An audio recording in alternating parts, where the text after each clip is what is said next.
Hello everybody, this is Ogre Boy and I'm going to be doing my review for the 2022 movie Texas Chainsaw Massacre. So, in this movie, influencers are looking to breathe new life into a Texas ghost town and encounter Leatherface, and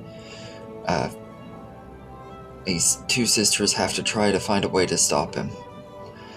And also, Sally Hardesty is back too from the first movie, wanting to get her revenge as well. So this movie just dropped on Netflix, so I'm going to keep it spoiler free. I don't want to run the movie for anybody who hasn't seen it. But this is a movie that I've been somewhat looking forward to. Fede Alvarez, who directed Don't Breathe and the Evil Dead remake, is one of the writers on this movie, so I was really looking forward to it because of him working on the movie, because he did such a great job with those two movies. But he doesn't direct it. It's directed by David Blue Garcia, who does a very great job directing. I actually really liked his directing in this movie. He did a really good job. But it has a pretty decent cast. Most of them are there to die, though. So it's kind of like with the original movie. None of the characters really mean a whole lot. They're just there to be killed off. They're not like anything super special.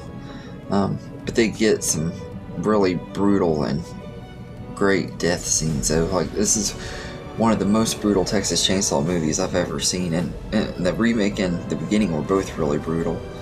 But this one ups it a lot. There's a lot of really good moments in this movie with the kills and stuff. Some of the best kills in the franchise, if not the best kills. It's just really, really gory and stuff. Total opposite of that first one. The first one, you don't see the gore very much. It just is implied and left to your imagination. This one, it shows you everything, and I actually don't mind it as much because I'm a gorehound. I love when kills are really gory and all messed up and everything. This movie does it really well. I feel like the remake had done it more in a realistic way. This one just does it more in a fun slasher way, and it's just a fun movie. It's only like 83 minutes, exact same runtime as the original, so it doesn't overstay its welcome. It gets to the point really quickly in here and everything. They introduce you to the characters enough, the two main girls, and kind of like, their relationship and stuff, and then it just pretty much once it gets going, it flies by fast. It's a very fast-paced movie, but I had a lot of fun with it. And this movie was one I was not even that excited for. I thought it looked like it was just going to be mediocre as heck. It didn't look like a very great movie, to be honest with you. The trailers didn't sell me on it, and it looked like it was going to have too much humor and stuff that wouldn't fit into this type of movie, kind of like how the Halloween 2018 movie had a lot of humor that didn't really fit in it. But luckily, this movie really doesn't. There's only a few little jokes every now and then that are in here, but none of them are that bad. And one of the jokes that you see in the trailer is when he goes on this big bus and there's a bunch of people on there, and they all pull out their phones, and the guy's like, "Dude, you do it, you're getting canceled." It's really cringy, but it's also hilarious and everything. I find it more funny than cringy and everything, because it's like something that you would hear somebody say nowadays. And this whole scene on that bus, though, is worth watching the movie alone. That scene is freaking awesome. There's so many awesome kills in that scene, and it's all done with a chainsaw, of course, but I mean, he's still really brutal and stuff. Like, if Michael Myers, Ghostface, and now Leatherface can be this brutal nowadays, just wait till we get a new Jason. I just can't wait to see what they do with him. I really hope we get another Jason movie. Yeah, it'd be awesome if we get like the people that worked on this one doing a Jason movie. I think that Fede Alvarez would do a great job writing a Friday the 13th movie. He brought back Evil Dead in a really great way and made that movie very underrated. And this one is probably going to be underrated too, because people aren't going to be talking about it as much, I don't think. I've been hearing mostly mixed things on it. The fans have seemed to like it, but the critics and stuff don't, which they don't like most of the Texas Chainsaw movies, so what do you expect?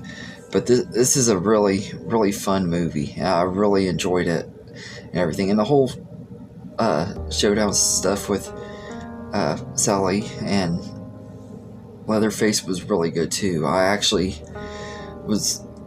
it was going to be really cringy and just a big rip-off of the 2018 Halloween movie. And it does somewhat feel like they're just trying to reinvent that, but they do it in their own way and do it differently where it works.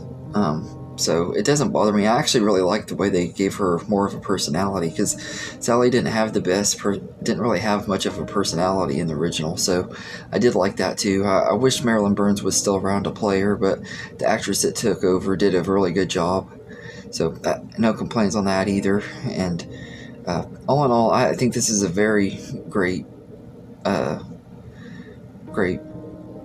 entry into the Texas Chainsaw Massacre franchise, and I hope that it does good enough that Netflix will let them do more, because I want to see more Texas Chainsaw movies and stuff with these people, and as long as hopefully they'll keep these people involved, I think it'd be great.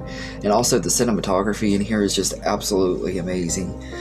Probably the best cinematography in the franchise since the original one from the 70s. It just looks absolutely amazing. And there's not much else I can say about it. I absolutely love this movie. It's one of my favorite movies of the year for sure. I think I like Scream 5 a little bit more. I don't know, but this one gives Scream 5 a run for its money. Yeah, I love both franchises a lot though. But yeah, so I'd say I'd give Texas Chainsaw Massacre an 8.5 out of 10. It's really great, and if you're a fan of the franchise, I definitely would recommend it. I mean, if you're expecting a deep, thought-provoking story, you're going to be disappointed, but it's just a fun slasher movie. If you're a big fan of slashers, I definitely would recommend it, because it is great. But anyway, let me know in the comments what you think of this movie, and I hope you enjoyed this video, and have a good day, everybody.